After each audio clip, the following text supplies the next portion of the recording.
Sahabat guru, kita sudah masuk di PMM. Nah, karena kita akan mengisi rencana kinerja di pengembangan diri ini, kita pilih menu pengelolaan kinerja. Kemudian klik tetap di sini. Nah, karena di sini kita belum pernah mengisi, kita nanti akan klik mulai. Tapi sebelumnya kita perhatikan dulu alur pengelolaan kinerja. Jadi di bulan Januari ini mulai perencanaan kinerja ya, dan persetujuan atasan.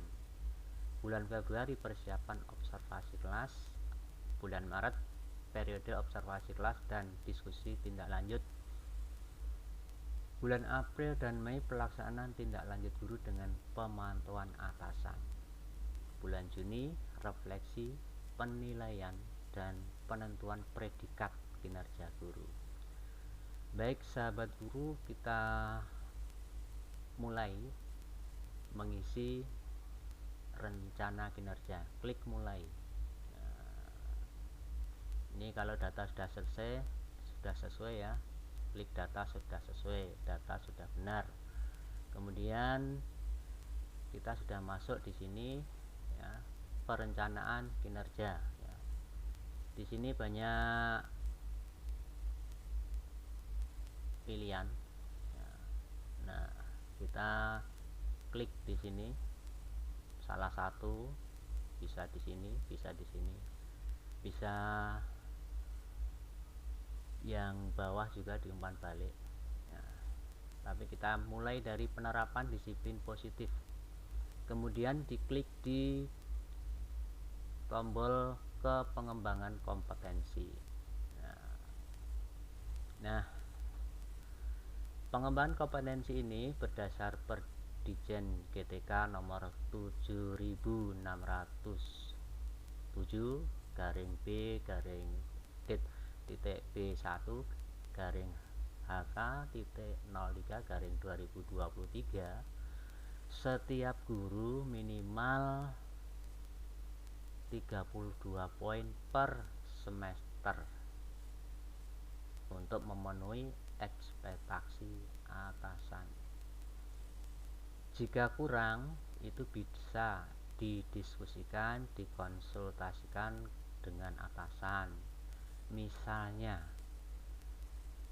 guru tersebut tinggal 3 bulan mengajar karena sudah mau pensiun, maka boleh di bawah 32, misalnya 18 poin. Nah, di sini muncul total poin 0 karena kita belum mengisi, jadi kurang 32 poin. Nah, apa saja poin-poin yang bisa kita masukkan di sini ya. Nah, ini kita lihat.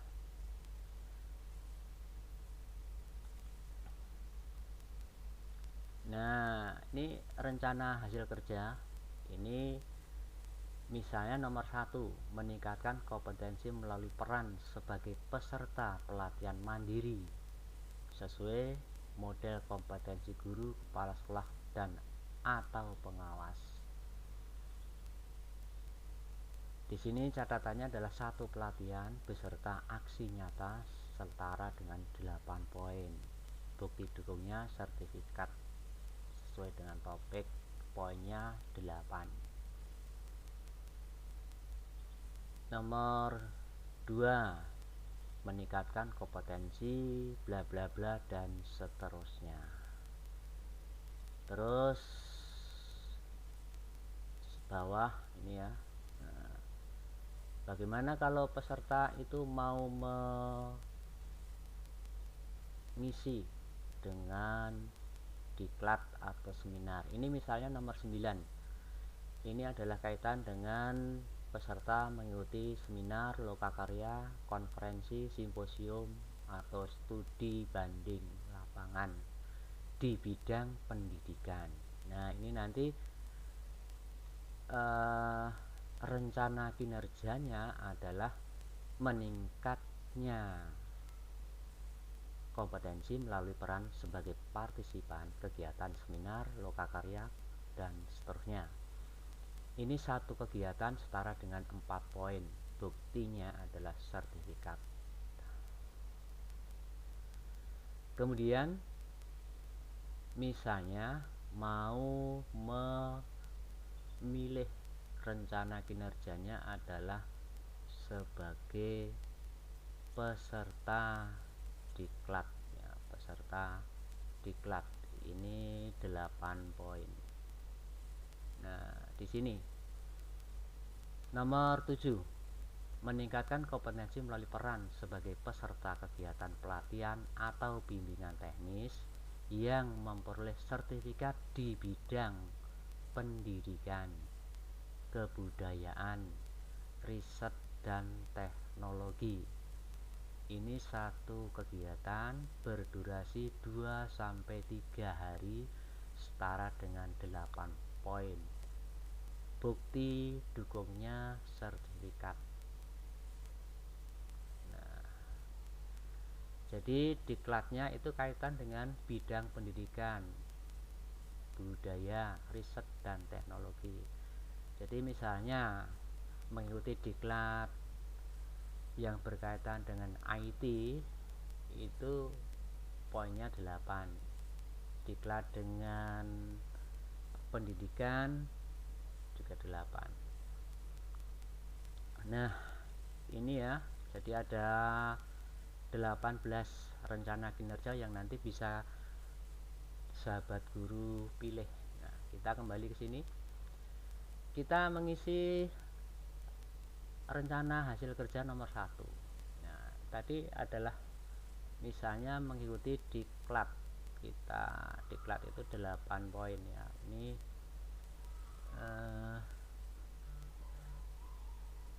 8 poin. Nah, nanti kita pilih kaitannya dengan diklat.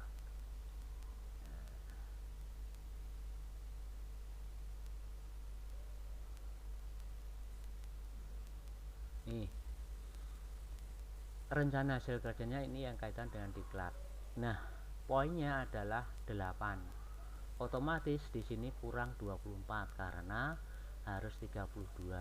Nah, misalnya ini dalam satu semester itu mengikuti 2 kegiatan, 2 diklat, ini 16 poin, berarti kurang 16. Kita tambah. Nah, kita tambah. Tadi misalkan mengikuti seminar ya, mengikuti seminar itu 4. Mengikuti seminar, atau mungkin ini yang kaitan dengan kombel ya, kaitan dengan kombel. Nah, ini meningkatnya kompetensi melalui peran sebagai peserta berbagai praktik baik yang diselenggarakan kombel. Ini 4 poin. Misalnya kita mengikuti 2 kegiatan, artinya kita sudah 8 poin. Otomatis ini kurang 8 poin. Nah, kita tambah ketiga. Misalnya adalah mengikuti seminar ya, seminar.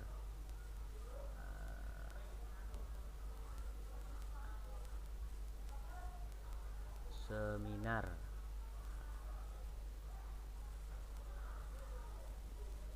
Mana ini seminar? Kita cari seminar.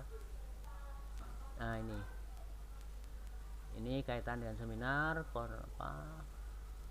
lokakarya, konferensi, simposium, atau workshop ya.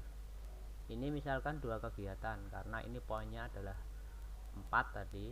Kalau 2 berarti 8. Bukti dukungnya sertifikat. Kita cek. Nah, ini total 32 sudah apa? Sudah terpenuhi. Ya, jadi 3 rencana kerja masing-masing 2 kali.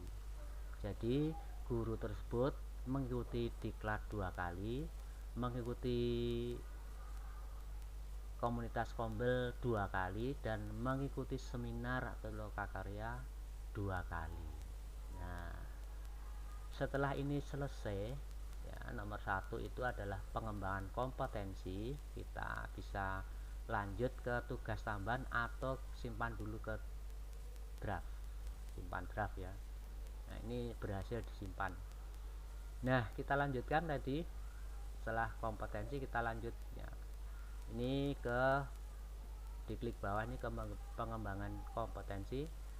Ini ke tugas tambahan. Nah, ini tugas tambahan.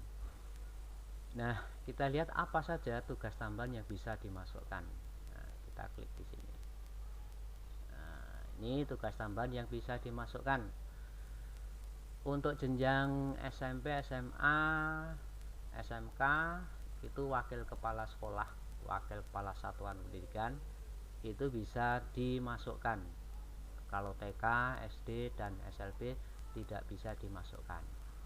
Untuk semua jenjang kepala perpustakaan ini bisa dimasukkan dan seterusnya. Termasuk misalnya untuk semua jenjang jadi pembimbing khusus atau guru pendidikan khusus GPK ya di sekolah inklusi.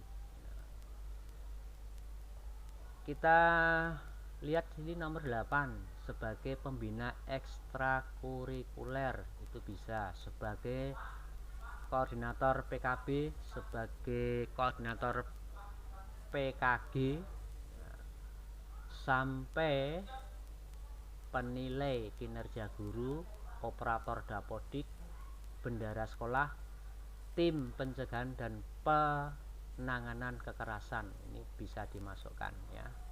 Nah, kita kembali ke pengisian tugas tambahan. Jadi tugas tambahan ini adalah sifatnya opsional.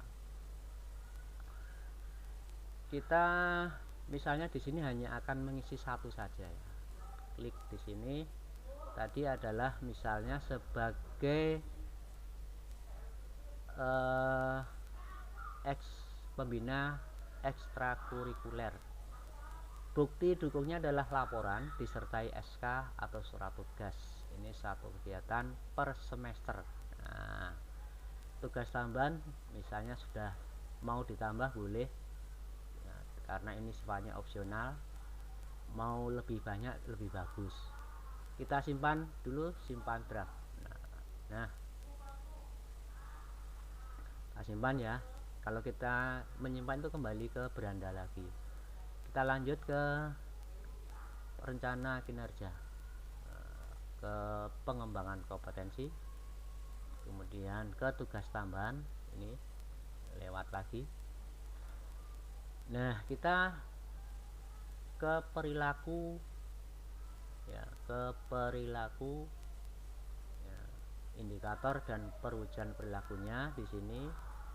Nah, perilaku kinerja, perilaku kerja itu ada 7 aspek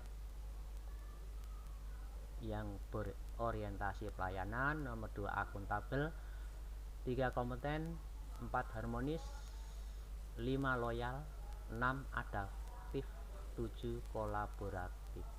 Nah, perlu sahabat guru perhatikan bahwa untuk masing-masing aspek ini pilih satu yang sahabat guru ingin diprioritaskan di semester ini. Jadi ini pilihannya nanti sesuai dengan prioritas masing-masing guru. Jadi beda-beda. Nah, di sini ada indikator dan ada perwujudan perilaku yang nanti sahabat guru isi. Nah, bagaimana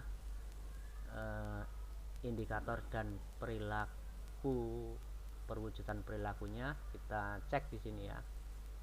Indikator dan perwujudan perilaku ya, aspek pertama berorientasi pelayanan. Ini indikatornya ada 1, memahami kebutuhan peserta didik dan berusaha memenuhinya. Perwujudannya ada 4 item ya. Kemudian indikator Yang kedua itu bersifat ramah kepada peserta didik dan bla bla bla bla. Perwujudannya adalah ada 4 item yang bisa dipilih. Indikator perilaku ketiga adalah melakukan perbaikan terus-menerus terhadap kompetensi dan perilaku kinerja. Perwujudannya ada 3 item. Jadi masing-masing aspek ini ada 3 indikator dan setiap indikator ada 3 sampai 4 perwujudan perilaku yang bisa dipilih dan pilihannya itu berdasarkan prioritas. Nah, begitu juga dengan aspek yang kedua, akuntabel. Ini ada indikator 1, 2, 3. Nah, ini perwujudannya beda-beda. Kalau yang 1 itu ada 4, yang kedua ada 2, yang ketiga ada 2. Untuk kompeten juga begitu. Ini ada indikatornya 1, 2, 3. Jadi masing-masing indikator perwujudannya ada yang 2, ada yang 3, bahkan ada yang 4.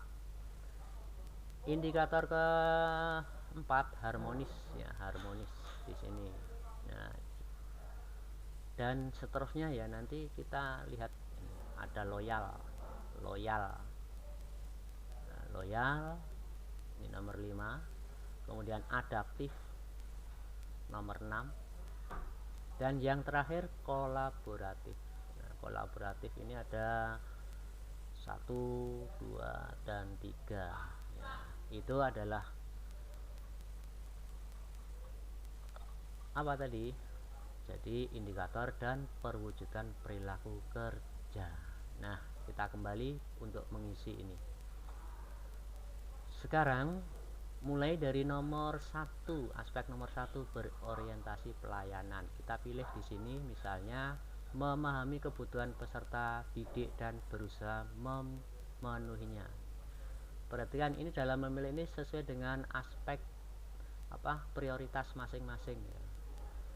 Setelah indikator dipilih, kemudian perwujudan perilakunya. Nah, di sini misalnya memenuhi kebutuhan peserta didik secara responsif. Nah, kemudian nomor 2 akuntabel. Ini misalnya melaksanakan tugas dengan jujur, bertanggung jawab, cermat, disiplin, dan berintegritas tinggi. Perwujudan perilakunya adalah melaksanakan pekerjaan sesuai dengan ketentuan.